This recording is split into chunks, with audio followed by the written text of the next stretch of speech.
British Bangladeshi কারিশিল্পের বৃহৎ সংগঠন Bangladesh caterers অ্যাসোসিয়েশনের কার্যক্রমে সংবিধান লঙ্ঘন, অর্থনৈতিক অনিয়ম ও স্বেচ্ছাচারিতা, মেম্বারদের অধিকার হরণ, নির্বাচনে চরম অনিয়মের অভিযোগ এনে এসবের বিরুদ্ধে তদন্তপূর্বক প্রয়োজনীয় ব্যবস্থা গ্রহণ করতে ব্রিটিশ প্রধানমন্ত্রীর বরাবর স্মারকলিপি প্রদান করেছেন বিসিএসের লাইফ মেম্বাররা।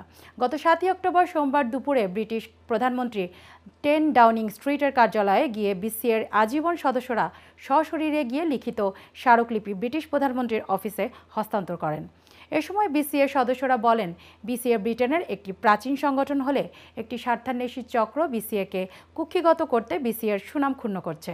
স্মারকলিপি হস্তান্তরকালে উপস্থিত ছিলেন সাইদুর রহমান বিপুল, হেলাল মালিক, সাইফুল আলম, ফিরোজুল হক, সিদ্দিকুর রহমান জয়নাল, দেলোয়ার হোসেন, আতাউর রহমান লায়েক, আব্দুল আহাদ ও জুবেল লস্কর।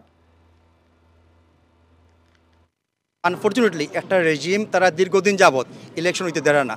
এর কারণ হলো তারা জানেন ইলেকশন যদি হয় তাহলে তারা মনোনীত মানুষ যারা আসেন এরা কোন সময় তারা ফাঁস করাইতে পারতা নাই। 10 Downing Street because Sir Keir Starmer, he is our Prime Minister, he is the ambassador for democracy. We all know that BCA, Bangladesh Caterers Association, is it legitimate right now, the current administration.